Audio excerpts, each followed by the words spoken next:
Welcome back to American Wing Chun. I am Sifu Matt, and today is day 17 of the 25 Days of Christmas Wooden Dummy Exercises for Beginners series.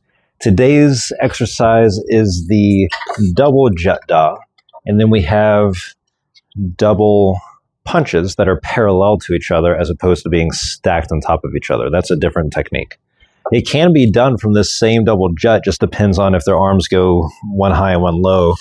Then you can punch in where the hands are stacked. But if they stay kind of even, you just punch in with both hands. So whichever side is in front, that's the side I'm going to step with. So if my left hand's in front, I'm going to step with my left foot, do a double jut-Da, and then following along the arms of the dummy, I'm going to punch into the dummy. So I have this kind of Jum-Sao sinking arm effect with these punches to kind of squeeze in and keep their arms contained as I punch in with this.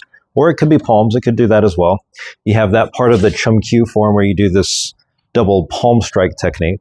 So it could be that you stepped in and palmed them and just shoved them away. That'd be kind of a funny thing. Someone either pushes at you, you do the double jut, they punch at you, they just have their hands up, you jut them and just shove them backwards.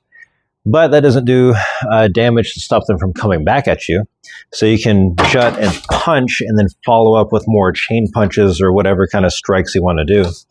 But to advance, whichever hand's in front is the side I'm going to step with, double jut, and then punch in.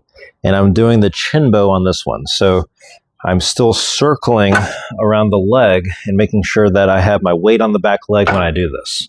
I don't know if I mentioned that when we were doing the chin bow video, but that the weight should be on that back foot. My weight distribution is 100% of my weight is on the back leg. 0% of my weight is on that front leg. So when I step in, there shouldn't be any shifting of my weight when I pick that foot up. All my weight's on the back leg, and then I just punch in over the top of this thing.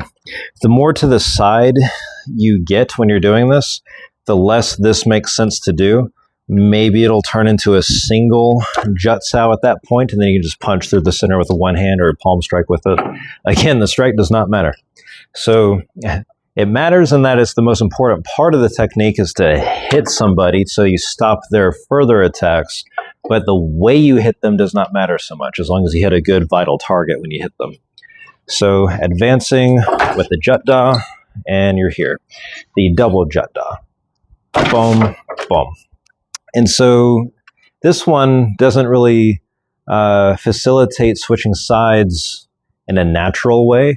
You have to kind of remember which side you just did previously.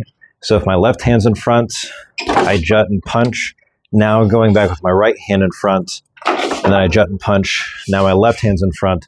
So try to switch sides every time you do a technique. That way you get ambidextrous training on both sides. You don't want to have one good side and one bad side. You want them both to be good. And you definitely don't want them both to be bad. So make sure you do train at least one good side. But try to train both and don't get more training on one than the other. Train them back and forth. That way they advance together as a unit and both sides will be good.